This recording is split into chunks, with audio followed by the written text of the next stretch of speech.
umama wethu ngala uyasikhonza namhlanje ungamthabane obaba bonke omama bonke ogogo omkhulu abantu abasha uSunday school abasivakashele bese kuba i-worship team kanye nobaba uThabane ngala esasihola ngoku ngiyabonga kakhulu uNkulunkulu bazalwane muhle ngisenguye kumntwana kaNkulunkulu ngisamthanda kakhulu uJesu usehambile nami kwaze kwayimanje yebo ziyabakhona izimo kodwa sibonga uJesu usakhuluma namanje la ngaphambili abantu bakaNkulunkulu la besuka khona uJesu wenza lokho akukuningi ke bazalwane uNkulunkulu akhulume kini namhlanje ngicela ngohlobo olumangalisayo kodwa ngiyamkholwa uNkulunkulu ukuthi kukhona afuna ukwenza phakathi kwethu amen sizovula izwi lenkosi lapha Izaga izwi nje esilaziyo Izaga chapter 18 Hallelujah.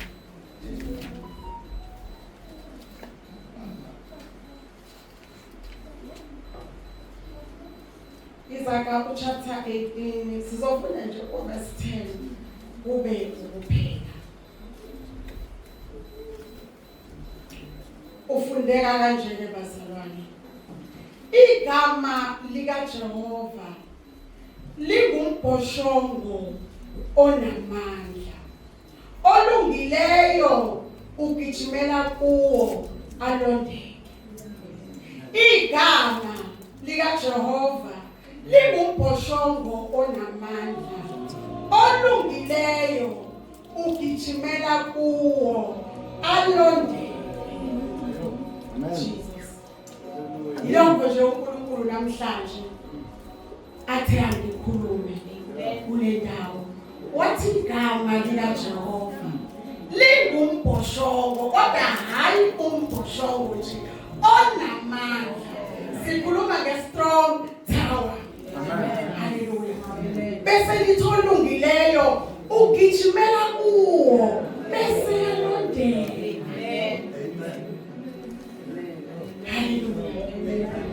Sile ndawo simuke uJesu samenza waba inkosi kodwa abanye bethu kuba ngwela abanye bethu abayiqondi kahle lento abayithatha ngoba kunezimo ezifikayo ayimase ifikile hayi bagcina bengazi noma bayemuva bayaphambili kwenzakalani kanti abayiqondi ukuthi asikhulumi ngento eningi igama nje lika Jesu igama nje lika Jesu lingumbhoshongo namandla litholungileyo ugijimela kuwo bese yalondeka sisafe ngohlobo olumangalisayo bazalwane kodwa masingayiqonda nje lento ukuthi igama nje lithi Jesu manje wathi Jesu same time uvikelekile ubiyelekile usafe kunanoma ngabe isiphi leso simo obhekene naso.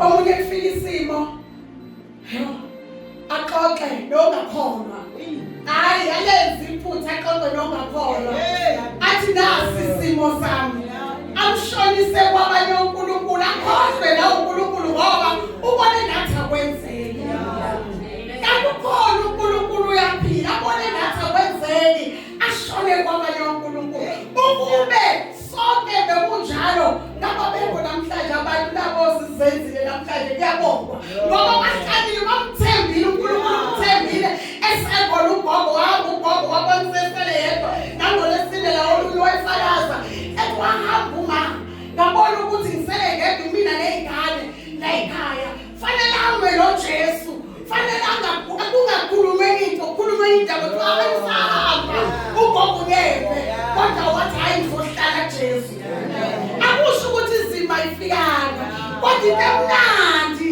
wayethi mayithi Jesu bese yafihla bese yangenelela uphume uhambe ufane nabanye abantu besazi isimo sakho babuzane wenza kanjani wenzakani uphila ngani siyasazi isimo sakhe nje kanti ngeke ukuthi uqashile embhoshongweni wathola ukhuseleko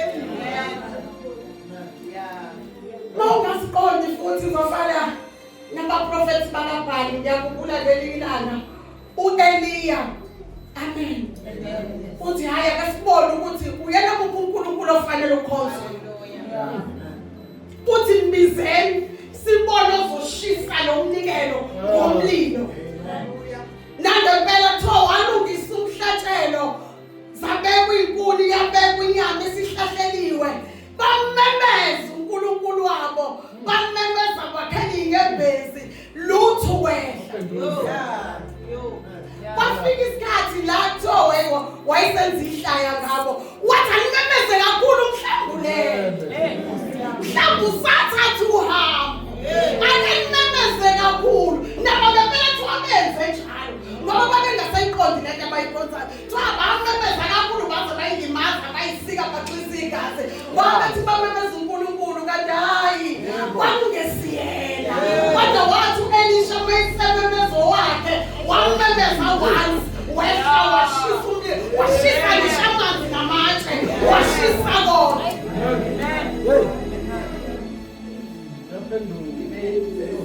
uNkulunkulu asale simeyimeni bazalwane. Hayi ukuthi asifike izimo ziyawo zikhona izimo kodwa nangu umbhoshongo. Siza uDavide kuMahubo 1:21 athi wena Nkosi awuzeli awulali. Ololu Israel akazeli akalali. Ngoba kwesinye isikhathi ngeke saphika bazalwane. Hayi izinto izinto ziyenzeka ngaphandle. Kwesinye isikhathi abanye bajujela phansi ababe phezu kwakho. Abanye bafike ngisho egcekeni lapho ibhala. Athi ayisasa ngeke asavuke. Athi ngiyabonga ngihambele ngihambile ngahamba. La ngihambe khona ayishiwo kwathi hayi kuyaphela ngani. Enze konke akwenzayo. Kanti wena yothe Jesu lebusukulana. Wathi Jesu sengiyalala. Ibiyele ngamakwenza lokho. Ngesikhathi ejikjela imisholo yakhe. Hayi kanti usayijikjela endaweni wrong. Ifike iphathwe Jesu. Ayifiki wena. Ngoba wena usafe uphakathi embhotshongweni umemeza igama lakho maqedane igama lakhe maqedane wasuyaqasha kuye.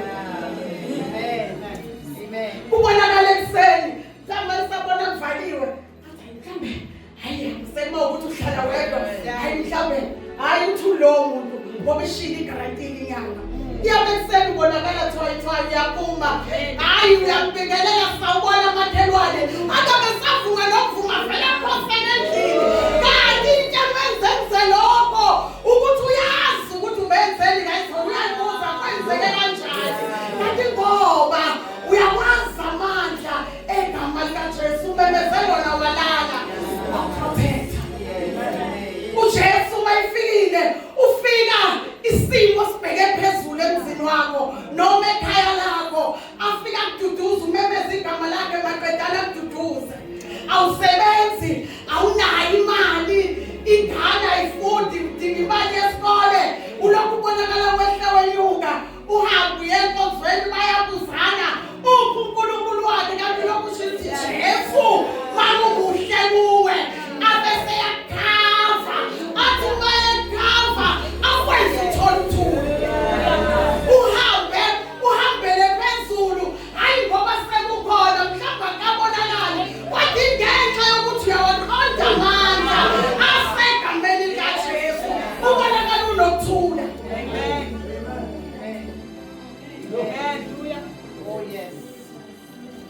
Hallelujah.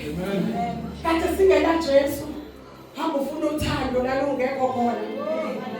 Hamba ulipatalisa uthando. Uhamba ubheka uyafuna. Kodwa mawufika Jesu uthola uthando luphelele. Afika kunika uthando akubona kufudumeze. Ufudumale uze ukuthi ngifike endaweni right.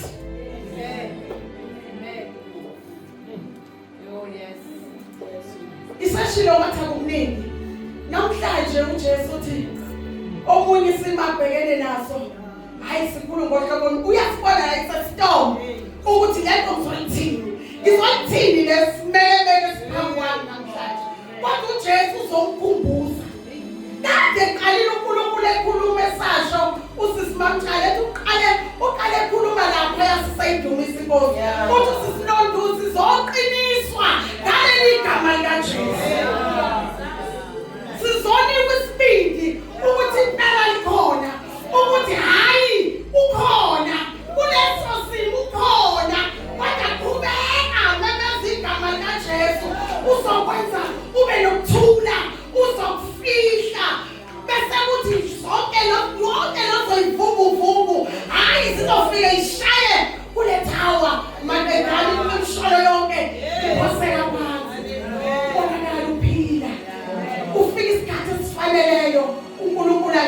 bambulele bathi kanjani yizoba uNkulunkulu khona uyapha asikhonza uNkulunkuluwana nje kodwa asikhonza uNkulunkulu ophilayo amen sikhonza uNkulunkulu abantwana bakaIsrayeli abantu babafika olwandle olubomvu bathi ayasazi uNkulunkulu wase wakhala uNkulunkulu wathi uNkulunkulu uphethe induku nje imise emanzini ahlubana kabili amanzi ngoba uNkulunkulu ayikho isolution angenayo ayikho isolution angenayo kodwa masimemeza igama lakhe siphepha ngesikhathi siphephile usenza sibe nokuthula usenza saneliseke usinika uthando olungalingaliseki sime sibonakale simine ubonakala imphumela yokuma uziqonda umntwana kaNkulunkulu mina uJesu ongahluleki onguNkulunkulu ophezulu konke odalile izulu nomhlaba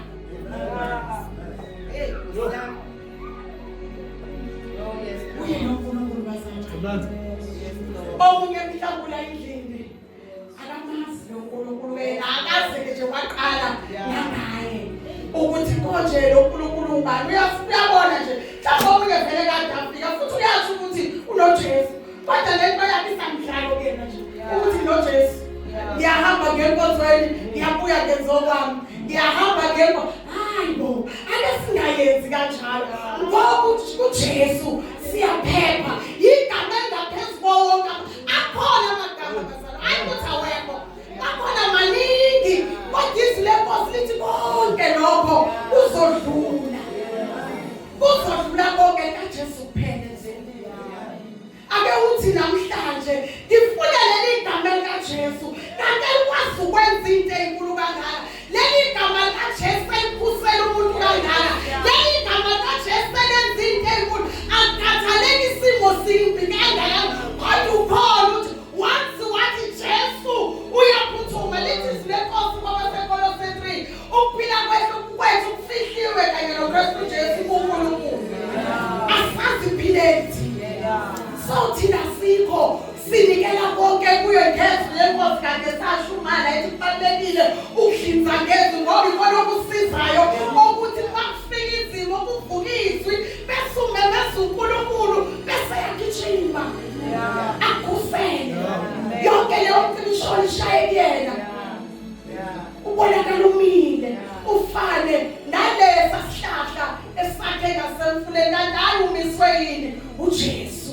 igama likaJesu linamandla namhlanje wena ongakaze uthathe awuthi leli gama ngiyababona impela abamile bahle bayaphephezelela bangasebenzi okusho ukuthi khona ngoba ikhona akusiyo umdlalo ukuthi umntana kaNkulunkulu lasifika kubaphele sekuze kube kwenziwa ihlaya kuthiwa thatha lento kodwa inkinga abantu bathatha izinto erock abathatha uJesu ophilisayo abathatha uJesu oma nomuntu kuze kube sekuphelele ongavumi nonyawo lethu ushelelo osikhombisa uthando kuthi isimo sifikile ngoba vele masifikile umuntu ucabanga kube kuningi athi makunje senze njani endlini kaNkulunkulu asifani khona abathakathaka khona abanamandla ingakho izwi lenkosi lithi asithwalane yingoba asifani kuyasiza nokuthi ukhumbule izwi lenkosi bese usondele eduze komzalo lokholwayo mayisimo sikhona uthi nasi isimo bese siyakhuleka bese uNkulunkulu eyazambula athembe amen so uyahlaleka Jesu okadezela endlini ethi uyeza nje ukhona uJesu ukubhoshongo namandla kuyalonda uNkulunkulu uyasilonda usenza siphephe futhi ungulo mbhoshongo lo lithi izwi lenkosi a strong tower a strong tower siyafihleka bazalwane siyafihleka sibonakala ngishukuze bethu uthi ungenamali uthi uyikho ukuphuma endlini ongabonakali noma ibhekephi kodwa uphuma uyiqhenye ngoba ukhonza uNkulunkulu ophilayo ngelinye ilanga bazosho bathi impela ukhona uNkulunkulu uyaphila ngenxa yokuhlala kuwo umethembe nje ungazanyazanyiswa yilutho ufanele naliphambo yasesiyoni ekseni lokho bazalwana akukho kuningi. uJesu bezosinika isiqiniseko sokuthi ukhona umbhoshobo namandla. Kulungile ukugijimela kuye. Akagijimeli kwezinye izinto eziphelayo. Akagijimeli noma ilaphi ngoba sizodlula lezo. Kodwa ugijimela egameni likaJesu. Bese yaphepha, bese yalondeka. Abonakale lokho emile engumntwana kaNkulunkulu. Amethembe njalo uNkulunkulu ambusise. Kubonakale sekubonakala ithemba. Ngenxa yokuthi uhlalile umethembile isimo singavumi kodwa kwathi ngiyamazi uNkulunkulu engikhonzayo manje ashakuwe kuye ngicashe endaweni right inkosi